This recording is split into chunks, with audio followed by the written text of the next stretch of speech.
On a crisp autumn day in Washington, D.C., the city bustled with its usual energy, commuters hurrying along sidewalks, leaves swirling in the cool breeze, and the golden light of fall casting long shadows across the city's historic streets. But for one family, this day would mark the beginning of a nightmare that would haunt them for months to come. Cheyenne Brown, a vibrant 29-year-old mother, was known for her infectious smile and the warmth she brought to everyone around her. She was a devoted mom, a loving daughter, and a loyal friend, someone who always put her family first, especially her young son, who was the center of her world. That afternoon, Cheyenne set out for what was supposed to be a simple date in Virginia. She left her home in good spirits, telling her family she wouldn't be gone long. She was excited, hopeful, and looking forward to a new connection, just like so many others searching for companionship in the digital age. As the sun dipped below the horizon and the city lights flickered on, Cheyenne's absence began to feel ominous. She told her family she'd be back soon, but as night fell, she vanished, her phone silent, her social media inactive. Hours passed with no word. Calls went unanswered, messages remained unread, the sense of unease grew with every minute. Panic set in. Cheyenne would never leave her son behind. Her family knew something was terribly wrong. Her little boy waited for her return, not understanding why his mother hadn't come home to tuck him in. The house, once filled with laughter, was now heavy with worry and fear. Desperate, her family scoured her digital life for clues. They combed through her text messages, social media accounts, and call logs, hoping to find anything that might explain her sudden disappearance. Every notification brought a surge of hope, only to be dashed by disappointment. On Snapchat, they found a fleeting video, Cheyenne in a car singing along to the radio, her face illuminated by passing streetlights.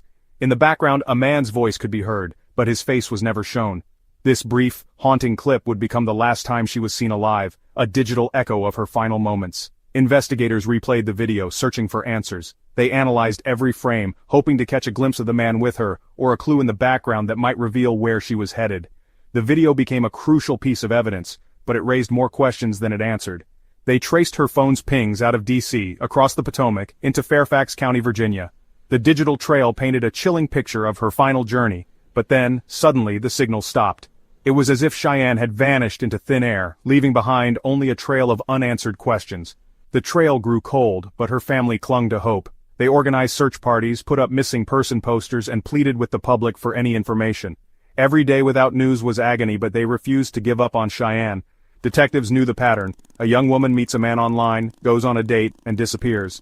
It was a story they'd seen before, one that often ended in heartbreak. They worked tirelessly, following every lead, determined to bring Cheyenne home. The story was tragically familiar, and the ending was often the one they feared most. For Cheyenne's family, every knock at the door, every late-night phone call, brought a fresh wave of dread. The community rallied around them, but the uncertainty was suffocating. Cheyenne's disappearance was just the beginning. Her case would soon uncover a web of secrets, heartbreak, and a search for justice that would test the strength of everyone involved.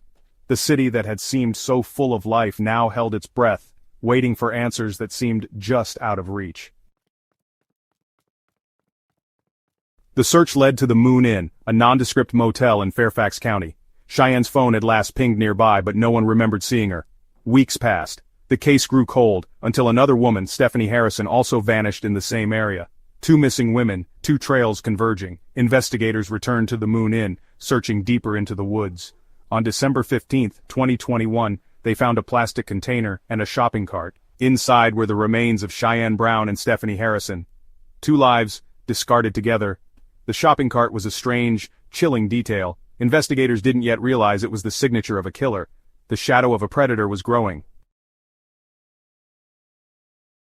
The chilling discovery in Fairfax County would soon be linked to another disturbing case in Washington, D.C. The victim, Sonia Champ, was found lifeless in a shopping cart near the bustling Union Station. At first the cases seemed isolated, tragic but not connected. But as detectives pored over the details, a sinister thread began to emerge, tying these tragedies together in a way no one could have anticipated. Suddenly, investigators noticed a pattern that sent chills down their spines. Shopping carts were present at multiple crime scenes, each one abandoned near the remains of a victim. These weren't random acts of violence. The shopping cart, once a symbol of everyday life, had become a calling card for a killer hiding in plain sight. Law enforcement agencies from different jurisdictions, once working in silos, began to collaborate. Detectives exchanged files, compared notes, and pieced together timelines. The evidence board in the task force office grew crowded with photos, maps, and red string connecting the dots between victims, locations, and dates. The sense of urgency was palpable. This was no ordinary investigation. As the investigation deepened, a chilling profile of the suspect began to take shape. He was a predator who stalked his victims through dating apps, luring them to motels under the cover of darkness. The shopping cart became his tool, not just for transport, but for disposing of evidence and bodies. The killer's method was calculated, his movements deliberate, and his ability to blend in with the night made him all the more terrifying. As word of the investigation spread, the media seized on the grisly details. Headlines screamed about the so-called shopping cart killer, and news segments replayed footage of crime scenes littered with abandoned carts. The nickname stuck, capturing the public's imagination and fueling a growing sense of dread. The name quickly became synonymous with fear, especially among women who use dating apps to meet new people. Social media buzzed with warnings and theories. Friends checked in on each other, and the community grew anxious, wondering if the killer could be lurking in their own neighborhoods. For investigators, the shopping cart was no longer just a piece of evidence. It was the crucial link that tied the cases together. Every cart was meticulously examined for fingerprints, fibers, and any clue that might reveal the killer's identity. The smallest detail could be the breakthrough they desperately needed. With each new discovery, detectives refined their understanding of the killer's method. The shopping cart was his tell, a signature left behind at every scene. They now had a pattern, a modus operandi, and a faint trail to follow. The pressure mounted as law enforcement realized the killer could strike again at any moment. Teams worked around the clock, racing against time to identify and apprehend the man behind the cart before another life was lost. The hunt for the shopping cart killer had begun, and the city held its breath, waiting for justice to be served. The killer moved on to Harrisonburg, Virginia, a quiet college town nestled in the heart of the Shenandoah Valley. Known for its vibrant university community and tranquil streets, Harrisonburg was the last place anyone expected to become the scene of such horror. Life here moved at a gentle pace, with students and families going about their routines, unaware that darkness was about to descend. On November 23, 2021, that peace was shattered. Police discovered two more bodies, Aline Beth Redman and Tanita Loris Smith, discarded in an empty, overgrown lot on the edge of town. The grim discovery sent shockwaves through the community as residents grappled with the reality that a killer was among them. The scene was hauntingly familiar. It echoed the earlier murders in Fairfax, secluded, calculated, and chillingly cold. The bodies had been left with the same disregard, as if the killer wanted to erase all traces of their existence. The methodical nature of the crime suggested a pattern, a signature that investigators could not ignore. Harrisonburg police launched a frantic investigation, working around the clock to piece together what had happened.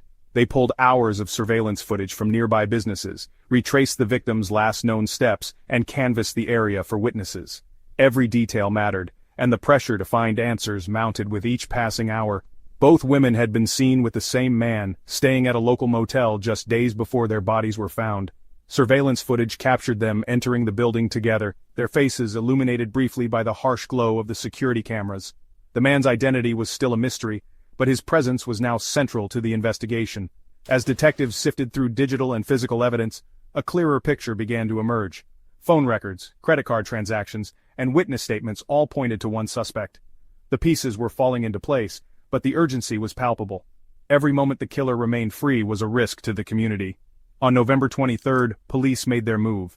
They arrested Anthony Eugene Robinson, a 35-year-old drifter with a history of moving from place to place. The arrest was swift, but the sense of relief was tempered by the grim reality of what had already occurred. Robinson fit the profile, transient, unremarkable, and always on the move. He blended into the background unnoticed by most, making him all the more dangerous. His lifestyle allowed him to slip through the cracks, leaving a trail of devastation in his wake. With Robinson in custody, investigators believed they had finally caught the shopping cart killer. The community breathed a collective sigh of relief, but for the families of the victims, closure remained elusive. The pain of loss lingered, and questions still outnumbered answers. The trail of death stretched from D.C. to the Shenandoah Valley, connecting communities that never imagined they would be linked by tragedy. The investigation revealed a chilling pattern, one that spanned miles and shattered lives. But the story was far from over. As detectives dug deeper, they realized that the true scope of Robinson's crimes might be even greater than they feared. The search for justice and for answers was only just beginning. With Robinson in custody, investigators pieced together the case through digital evidence. Cell phone pings, dating app messages, and social media activity revealed a chilling pattern. Robinson used apps like Plenty of Fish and Tagged to lure his victims to motels. Each woman's phone recorded their final moments, creating a digital timeline of terror.